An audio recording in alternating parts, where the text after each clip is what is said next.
이 시간까지 하나님을 만나는 훈련 8가지를 매 시간마다 여러분들에게 말씀을 드렸습니다. 반복하지는 않겠습니다. 왜냐하면 이미 말씀을 드렸기 때문에 반복하지는 않겠습니다.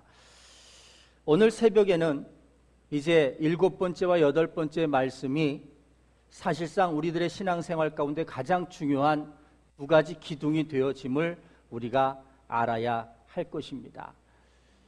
신앙생활에 있어서 하나님을 따르고 하나님의 자녀로 삶을 살아가는 백성들에게 있어서 정말 중요한 2개의 기둥이 있습니다.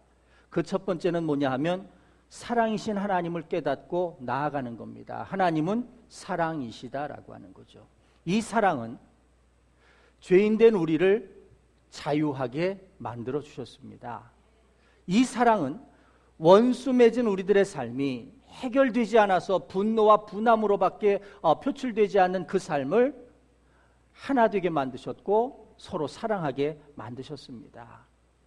이 하나님의 사랑은 그 사랑의 깊이와 넓이를 깨닫기 시작한다면 오늘 우리들의 삶에 새로운 힘과 능력을 얻으면서 살아가도록 우리 가운데 허락하셨다는 겁니다. 그것이 하나님은 사랑이시다라고 하는 우리들의 삶에 너무나도 중요한 한 가지의 기둥입니다. 그런데 오늘 새벽에 우리가 정말 중요하게 인식하고 깨달아야 될 또 다른 기둥이 있다라고 말씀을 드렸습니다. 그것은 뭐냐면 하나님은 진노하시는 하나님이시라 그 하나님을 향하여 두렵고 떨리는 마음을 갖는 진정으로 경외하는 자세를 갖는 삶이어야 한다는 겁니다. 신명기의 말씀의 주제가 그렇습니다. 복과 저주를 선포하는데 이 복과 저주를 2가지를 선포하며 어느 곳으로 향해질 건가에 대한 말씀들이 신명기에 나열이 되어져 있습니다. 그런데 이런 겁니다. 하나님께서 모든 백성들에게 정말 땅에서도 들에서도 모든 기업 중에서도 다 복을 얻을 것이다. 앉던 서든 일어서든 모든 것들이 다 복이 될 것이다 라고 말씀하신 축복의 내용은 하나님께로 돌아오는 자들에게 주어지는 복이었습니다. 그런데 그렇게 하나님께로 돌아오라고 말씀하는데도 불구하고 하나님께 돌아서지 않고 오히려 하나님께로 멀리 나아가는 자들에게는 분명한 저주가 선언되었고 멸망과 심판이 선언되었다라고 하는 사실입니다. 그런데 우리들의 삶은 좋으면 좋은 거라고 저주와 또 멸망에 대한 이야기, 심판에 대한 이야기는 조금 거북스러워서 자주 하지 않습니다. 너무나도 중요한 2가지 기둥임에도 불구하고 이 기둥은 우리가 잘 쳐다보려고도 하지 않았고 인식하려고도 하지 않았습니다. 그저 하나님은 사랑이시라 그저 내가 원하는 것 다 주시고 때를 쓰든 아니면 무리한 요구를 하든 하나님은 다 주시는 분이시다라고 하면서 막연하게 하나님은 사랑이심에 대하여만 생각을 합니다. 오늘 새벽에 그 하나님을 경외하는 그 친밀한 두려움에 대한 말씀은 오늘 새벽에 말씀을 드렸습니다. 정말 몸이 떨리도록 두렵고 또 두려운 마음으로 하나님을 향하여 설 수 있는 우리들의 모습이 되어져야 한다는 거지요. 자, 사실상 너무 일반적인 얘기가 될까봐 두려워서 이런 말씀으로 시작을 하는 겁니다.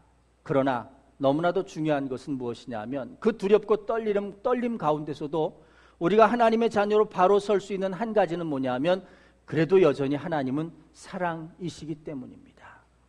우리가 고슴도치처럼 가시를 세우고 자기를 쓰다듬어주고 사랑하려고 하는 자들을 향해서 가시를 세워서 그의 가슴을 찌르는 한이 있어도 하나님은 우리를 품으신 하나님이셨습니다. 예수 그리스도는 우리의 모든 죽어가는 영혼들을 위하여 영원한 생명을 주시기 위해서 이 땅에 인간의 몸을 입고 오셨는데도 불구하고 자신의 마음을 알지 못하고 자신을 향해서 욕설과 조롱과 채찍을 행하는 모든 자들을 위해서 십자가에서 마지막 숨을 거두시면서 저들을 용서하여 주시옵소서 저들이 지금 무슨 짓을 하는지 알지 못합니다. 이 한마디를 남기시고 눈을 감으십니다. 오늘 우리들의 삶 가운데 이 하나님은 사랑이심을 분명히 기억하고 나아가는 여러분들이 되시기를 주님의 이름으로 축복합니다. 신앙생활에서 너무나도 중요한 것은 이 하나님이 우리 가운데 사랑이심이고 그 사랑을 깨닫고 나아가는 것이 너무나 중요하다는 거지요. 왜 그러냐 하면 이런 겁니다. 하나님이 사랑이심을 알기 때문에 우리들 삶에서 일어나는 자잘한 삶의 모든 상황들 가운데 느긋해질 수 있는 것입니다. 반응할 때마다 신경이 곤두서고 신경이 곤두설 때마다 잠을 못 이루는 그런 예민한 신경이 곤두설 때마다 잠을 못 이루는 그런 예민한 모습이 아니라 하나님의 크고도 넓은 사랑을 알기 때문에 내가 모든 문제에 대해서 한 발짝 뒤로 물러서서 느긋함을 소유할 수 있는 거겠지요. 또 있습니다. 하나님은 사랑이심을 알기 때문에 내 감정과 내 형편에 의해서 지금 조바심을 내는 인생이 되지 않기 때문에 하나님은 사랑이심을 알아야 한다는 겁니다. 당장 오늘 이후의 삶이 어떻게 될지 모르는 인생일지라도 하나님은 사랑이시기에 그의 크고 넓은 사랑을 우리가 느끼기에 내일에 대한 두려움과 걱정이 없는 겁니다. 왜? 사랑하는 자녀를 하나님께서 그냥 벌판에 고아와 같이 버려두시지 않기 때문이다라고 하는 거죠. 거기에 대한 위로와 기쁨이 있습니다. 또 하나님은 사랑이심을 알기 때문에 내 이웃이 나를 향해 실수를 해도 또 타인이 나를 향해 잘못을 해도 그것에 대한 관대함으로 그들을 바라볼 수 있다는 겁니다. 왜냐하면 인간은 실수할 수 있고 사람은 나를 세상적인 판단을 가지고 이용할 수 있지만 그러나 그보다 더 큰 하나님의 사랑을 내가 누리는 자이기 때문에 그의 모든 행위들에 대해서 넉넉함을 가지고 있다는 겁니다. 매 순간마다 여러분 우리가 이것에 반응하여 살아간다고 생각해 보십시오. 얼마나 피곤하고 힘든 삶을 살겠습니까? 세상 사람들이 나를 이용하려고 한다는 것만으로도 우리는 얼마나 힘들고 고통스러운 삶을 살겠습니까? 하나님이 사랑이심을 깨닫게 하시는 은혜는 이 모든 것들에 대해서 정말 편안한 마음으로 바라볼 수 있게 하시기 때문이다라고 하는 거죠. 한 가지가 더 있습니다. 하나님은 사랑이심을 알기 때문에 여러분 오늘 우리의 현실 가운데서도 우리의 입으로 우리의 행동으로 하는 말 한마디 행동 한 가지가 조심스러워질 수 있다는 겁니다. 신앙생활에 있어서 가장 두려운 것이 뭐냐면 될 대로 되라는 삶입니다. 그저 내일에 대한 기약도 없고 소망도 없고 정말 소중한 삶에 대한 하나님에 대한 어떤 약속도 생각하지 못해서 그저 오늘만 살고 죽겠다 하는 것처럼 될 대로 되라는 인생이겠지요. 그런 삶이 되지 않도록 내가 한마디의 말도 조심하고 또 내 모든 현실에 대해서 행동도 조심할 수 있게 된다는 거지요. 여러분 신앙생활을 한다는 것은 현실의 세상에 살면서 지금 내가 현재를 살면서 요리조리 피하여 살아가는 그런 얄팍한 지혜를 배우는 것이 신앙생활이 아니다라고 하는 겁니다. 요즘은 성경의 말씀을 통해서 세상을 배운다고 합니다. 또 사람 사이에서의 관계를 배운다고 합니다. 심지어는 돈 버는 방법도 배운다고 합니다. 악한 세상 속에서 판단하는 이야기들입니다. 성경 안에 세상에서 배울 수 있는 또 세상에서 누릴 수 있는 모든 길이 다 있다고까지 이야기를 합니다. 그런데 성경에는 그런 것이 없습니다. 성경에는 오직 한 가지가 있습니다. 하나님의 자녀로 살아가는 법, 하나님을 만나고 그리고 하나님의 백성으로 살아가는 법만이 들어있을 뿐이라고 하는 겁니다. 우리가 하나님 안에서 그의 사랑과 그의 심판과 소멸의 불을 기억하면서 온전한 그리스도인의 삶을 살아가면 사실은 나머지 모든 것들은 다 부수적으로 우리 가운데 얻어지는 축복일 뿐이지 성경은 그 부수적인 삶에 대한 이야기를 하고 있지 않다라고 하는 겁니다. 신앙의 원론이 있습니다. 오늘 믿는 자들의 하나님을 향한 한 가지의 기도의 제목이 있습니다. 그것이 뭐냐면 하나님을 만나는 것입니다. 우리들의 마음은 하나님을 만나기 위해서 간절한 열망이 있어야 되고 하나님을 만나면 내 삶이 내 영혼의 내면의 질서가 정리될 수 있는 그런 축복과 은혜가 여러분들 가운데 있기를 주님의 이름으로 축복합니다. 사실은 우리가 아무리 형편이 어렵고 힘들어도요, 하나님의 말씀을 내 입맛대로, 내 임의대로, 내가 원하는 대로 해석할 수는 없다라고 하는 겁니다. 성경은 우리에게 한 가지를 이야기합니다. 예수 그리스도 안에서 모든 죄인된 사람들이 용서받고 주님 안에 하나 될 수 있다는 말씀이지요. 모든 우리가 살아가고 있는 삶에서 겪는 어려움이나 또 모든 사건들이나 상황 가운데 오늘 예수 그리스도, 나를 위해 십자가에서 죽으신 예수 그리스도를 깨닫고 그분을 보내신 하나님의 사랑을 깨닫는 것이, 하나님을 알아가는 것이 가장 중요한 모습이다라고 하는 겁니다. 여러분, 하나님을 알아가는 것이 무엇으로 가능하겠습니까? 하나님은 사랑이시다라고 하는 이 사실을 깨닫는 것이 무엇으로 가능할까요? 여러분, 오늘 하나님을 깨닫는 것은 어떻게 하면 하나님의 말씀을 통해서 하나님께서 원하시는 삶을 살아가느냐라고 하는 것이 중요하다라고 하는 거죠.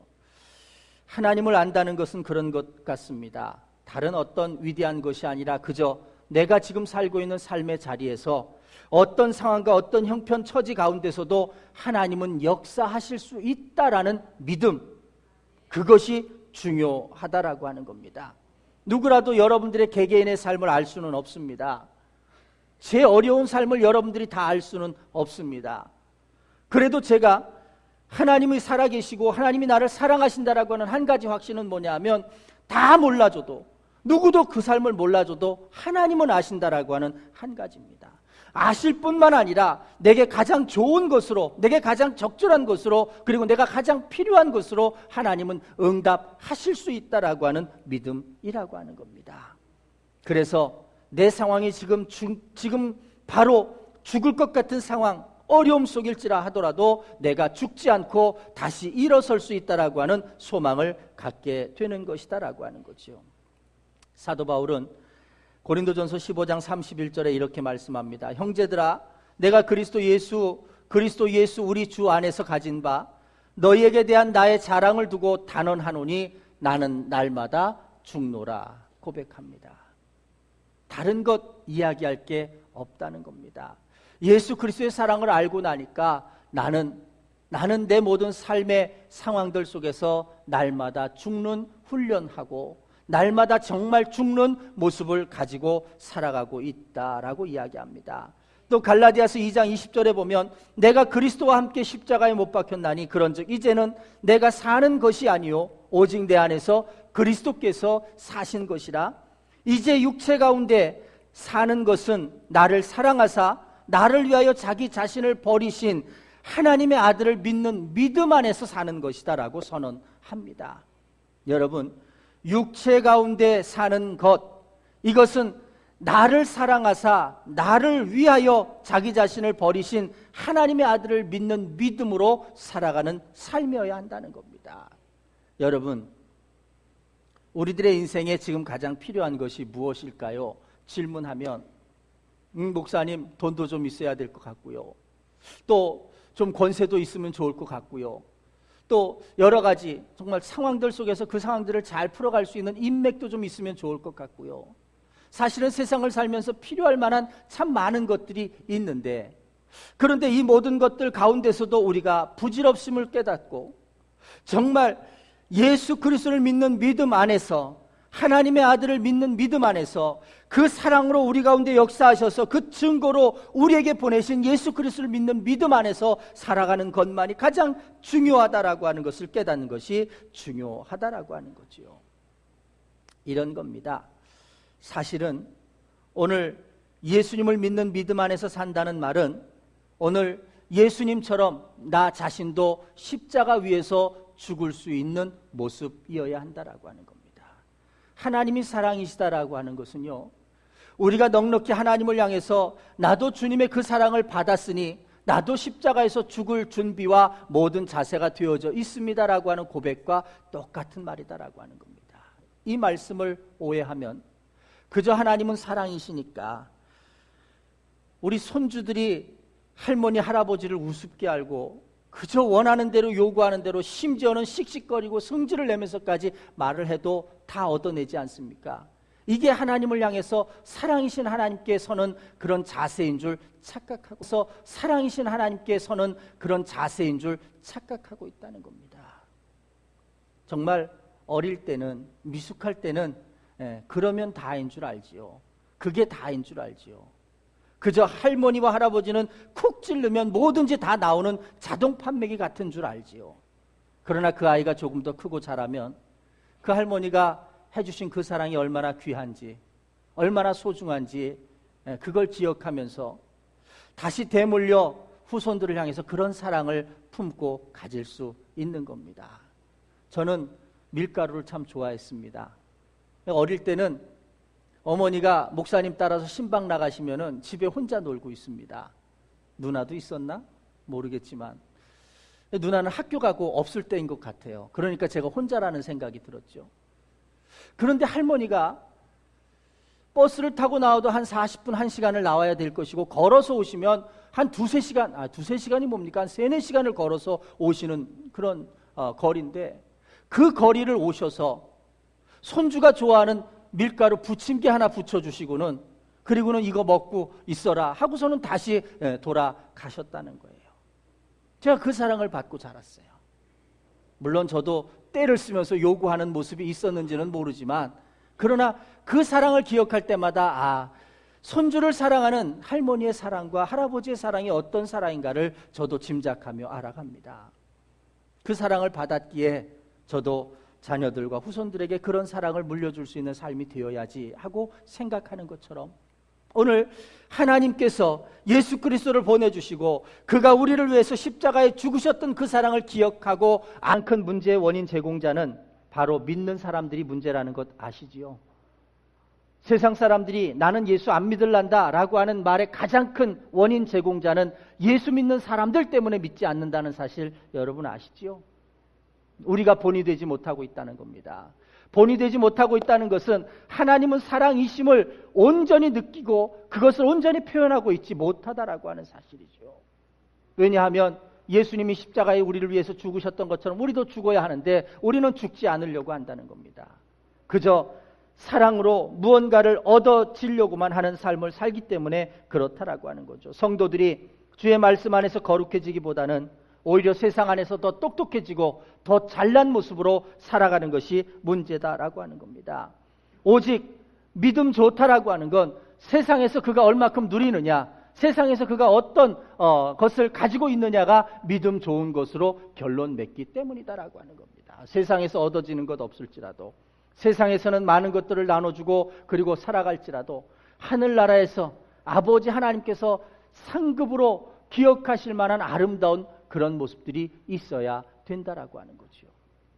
변화산 새벽기도의 기간 동안에 하나님께서 불을 가지시고 우리의 행적들을 태워버리신다고 하시거든요. 마지막 그때가 되면 우리가 다 하나님 앞에 무언가를 가지고 나온답니다. 하나님, 제가 하나님의 자녀로 십자가의 사랑을 깨달으며 이렇게 살았습니다. 공적들을 다 가지고 나온다고 합니다. 누구라도 다 그건 없지는 않다는 거죠.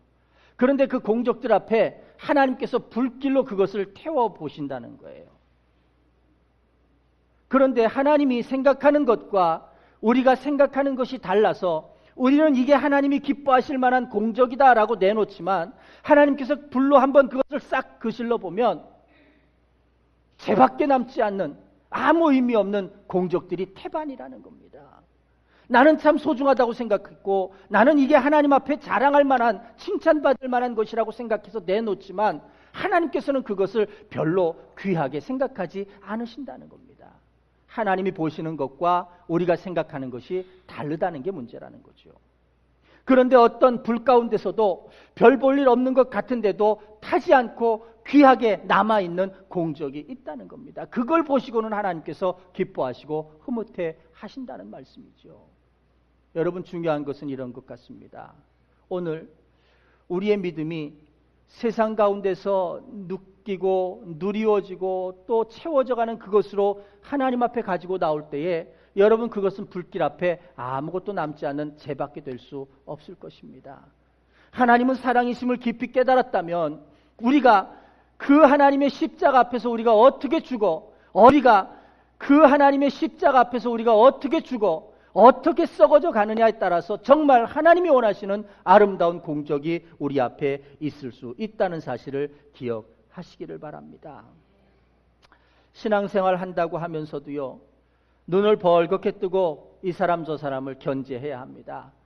성도 가운데서도 그런 이야기들이 종종 있지요. 믿는 자들 안에서 돈 거래하다가 또 믿는 자들 안에서 또 서로를 신뢰하고 또 이렇게 하다가 상처받은 많은 그런 모습들이 있지요. 살아가는 삶이 녹록지 않습니다. 세상에서도 저 사람이 나를 이용할 것이냐, 저 사람이 나에게 사기를 칠 것이냐를 염려하면서 안테나를 촉각을 곤두세우고 그들을 파악하고 살아가는데, 문제는 교회 안에서도 그렇게 살아야 한다는 것이 힘든 삶이라고 하는 겁니다. 너무나도 그런 사람이 많기 때문에 문제가 되는 거지요. 나 아닌 다른 사람에게서 나타난 전능하신 하나님의 역사를 인정하지 못합니다.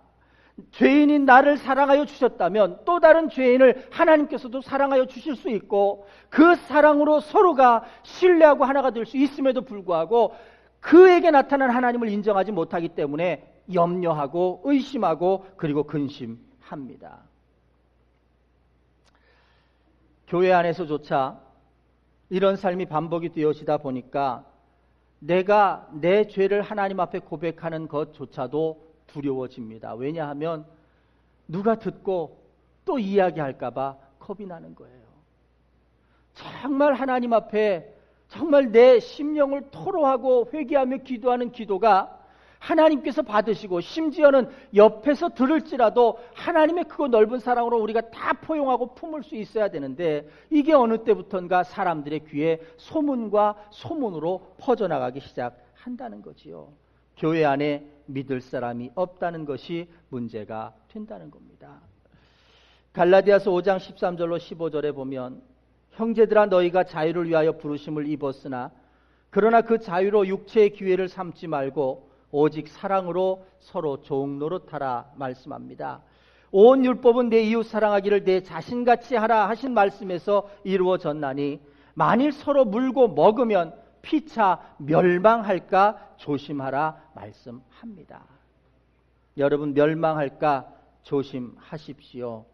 오늘 우리들이 살아가는 모든 사건, 사고, 그리고 사람과의 관계 속에서 역사하시는 하나님을 붙들을 수 있는 여러분들이 되시길 주님의 이름으로 축복합니다. 여러분, 사람들은 더 이상 사람들에 대한 이야기를 하지 않습니다. 사람은 의지할 대상이 아니라 사랑할 대상이라고 하는 사실만은 꼭 기억해 주십시오.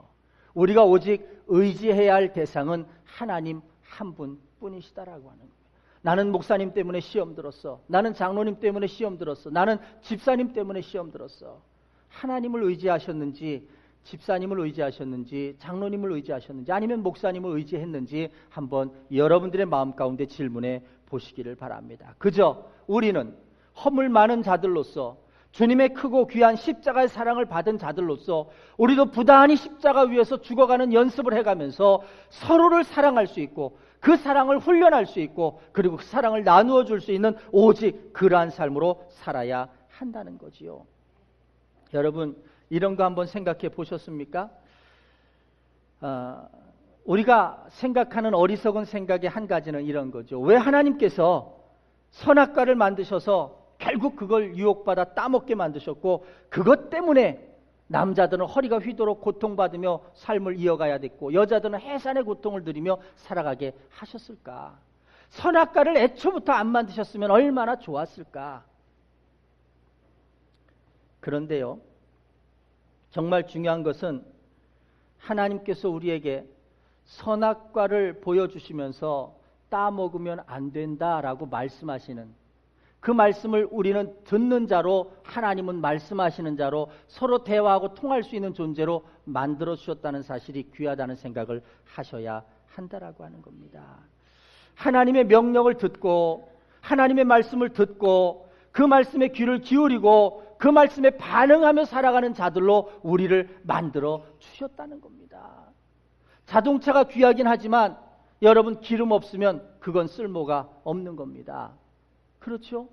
기름이 아니라 요즘엔 전기로 가는 차도 있지만 전기가 없으면 그거는 쓸모가 없는 겁니다. 아무리 좋은 차라도 기름 없으면 우리들에게 아무런 소용이 없습니다. 그런데 우리에게는 하나님께서 기름 아니라 새롭게 될 수 있는 영을 허락하여 주셔서 아무리 방전되고 지치고 힘들어도 하나님을 만나기만 하면 우리가 언제든지 충전돼서 사람을 보는 눈이 달라질 수 있고 환경을 보는 눈이 달라질 수 있고 삶을 살아가는 모습이 달라질 수 있게 만들어 주셨다는 겁니다. 기름이 필요 없습니다. 하나님의 사랑을 깨닫기만 하면, 하나님이 주시는 능력을 얻기만 하면 우리는 하나님과 함께 소통하며 살아갈 수 있는 백성들로 만들어 주셨다는 겁니다. 이것이 우리가 복된 존재다라고 하는 사실의 모습일 겁니다. 하나님은요, 우리와 대화하기를 원하십니다. 하나님이 말씀하신 그 말씀 속에 우리가 반응하고 믿음을 가지고 하나님 앞에 서기를 원하신다라고 하는 겁니다. 하나님은 우리들에게 두 가지의 모습을 보여주셨습니다. 그 한 가지는 새벽에 말씀드렸으니까 반복하지 않습니다. 사랑이시다라고 하는 말씀을 우리 가운데 보여주셨습니다. 너희는 이렇게 살아야 한다라고 말씀하고 계십니다. 여러분, 오늘 우리들의 모든 삶 속에서 부르신 은혜대로, 부르신 능력대로, 자격 없지만 실력 없지만 우리를 자녀 삼아 주셔서 그렇게 부르신 은혜대로 살아갈 수 있는 여러분들이 되어지시기를 주님의 이름으로 축복합니다.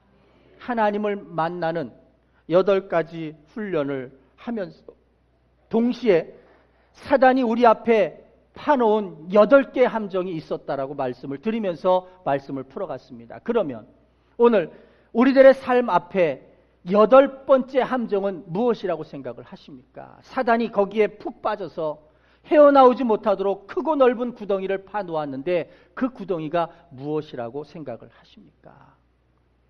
하나님의 사랑의 진실을 깨닫지 못하게 하는 구덩이입니다. 우리가 온전히 십자가를 지지 못하도록 그건 아닐 것이다, 야 그렇게까지 할 필요가 있느냐라고 생각하며 오히려 세상을 향해서 육신적인 것을 향해서 서도록 만드는 것일 겁니다. 오늘 여러분, 이 사단의 괴계를 피해서 그 구덩이를 넘어갈 수 있도록 십자가를 쭉 펼쳐놓고 그 십자가 위에서 나를 대놓고 나도 십자가 위에서 예수님처럼 죽노라 고백하며 설 수 있는 여러분들이 되어지시기를 주님의 이름으로 축복합니다. 날마다 내가 하나님을 만나